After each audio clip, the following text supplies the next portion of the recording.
করা হয়েছে ভারতীয় জনতা পার্টির কার্যকর্তাদেরকে তাদের প্রত্যেক পরিবারকে এই সরকার চাকরি দেবে এবং এই ব্যাপারেও একটি নির্দিষ্ট পরিকল্পনা কথা তিনি বলেছেন।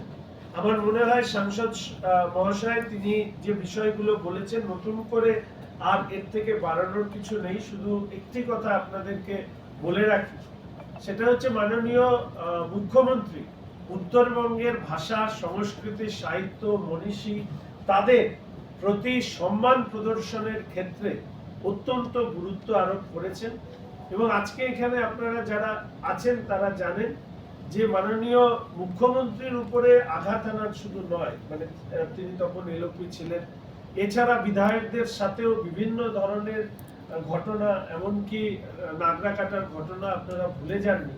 এবং আশা করি আপনারা ভুলে যাননি কালিয়াগঞ্জের মৃত্যুঞ্জয় বর্মন বলে একজন, যাকে বাড়িতে পুলিশ বুকে গুলি করে হত্যা করেছে, এই বিষয়েও মাননীয় মুখ্যমন্ত্রী মঞ্চেই তিনি এই মিটিংয়ে এই ব্যাপারে প্রশাসনকে নির্দেশ দিয়েছেন যে দ্রুত এই ব্যাপারে রিপোর্ট জমা দিতে এবং স্বাভাবিকভাবে এই সময় ঘটে যাওয়া বিভিন্ন দুর্নীতি এবং এক অংশের পুলিশ প্রশাসনের বিভিন্নভাবে শাসক দলের সহযোগিতা করতে গিয়ে তারা যেভাবে প্রশাসনকে ব্যবহার করেছেন, সামগ্রিকভাবে সমস্ত কিছু তদন্তের আওতায় আসবে।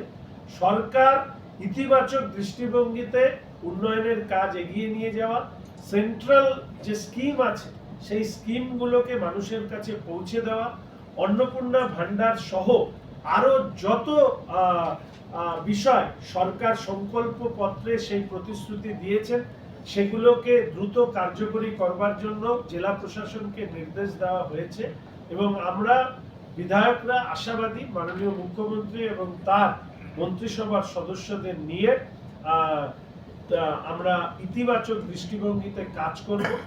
পৌরসভা পঞ্চায়েতগুলোর ব্যাপারেও নির্দিষ্টভাবে তিনি বলেছেন অনেক ক্ষেত্রেই কাজ স্টেলমেট হয়ে আছে, সেগুলোকে দ্রুত যাতে কাজ শুরু করা যায়, স্থানীয় বিধায়কদেরকে সাথে নিয়ে পৌরসভা পঞ্চায়েতের মন্ত্রী এবং আরবান ডেভেলপমেন্টের মন্ত্রী মহোদয় এবং মহোদয়ার পরামর্শক্রমে দ্রুত কাজ করবার জন্য তিনি নির্দেশ।